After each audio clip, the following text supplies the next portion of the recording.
née ici il y a plus de 38 ans. Euh, j'ai toujours beaucoup de plaisir à venir au Maroc. Mon père y vit, mes tantes, mes oncles.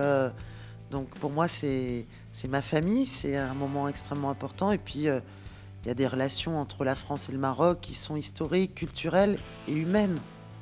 Et c'est ça que je retrouve ici. Ce sens de l'hospitalité et voilà la beauté de ce pays, qui est aussi mon pays.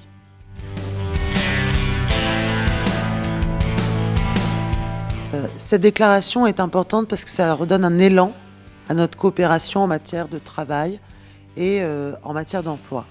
Avec le ministre Sidiki, nous avons eu plusieurs rencontres. Nous avions déjà des objectifs communs, mais nous avions besoin également de cibler des axes prioritaires.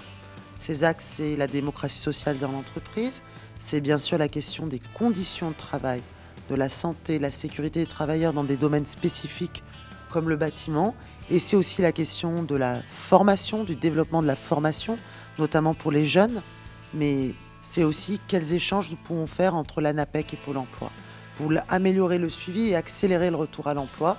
Cette déclaration d'intention, même si au Maroc, en France, on est sur des incertitudes, comme vous le dites, par rapport en France à des élections et au Maroc par rapport à une formation d'un nouveau gouvernement, c'est le fruit d'un travail commun.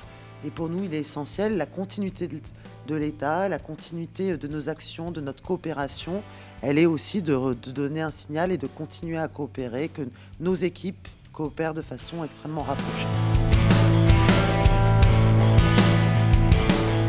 Il y a, dans le cadre de l'inspection du travail, en effet, il y a un vrai travail entre la Direction générale du travail française et la Direction générale du travail marocaine.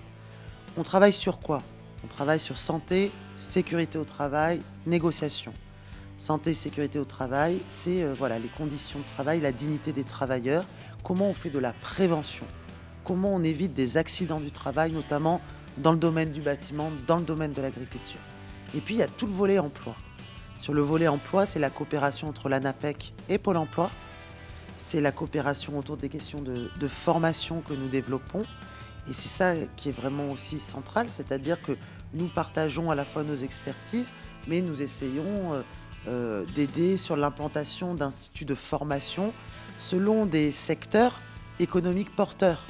Lorsque nous avions inauguré en septembre 2015, avec Sa Majesté le Roi et avec le président François Hollande, l'institut de formation, la première pierre de l'institut de formation sur les énergies renouvelables, c'est parce que c'est un secteur particulièrement porteur pour le Maroc.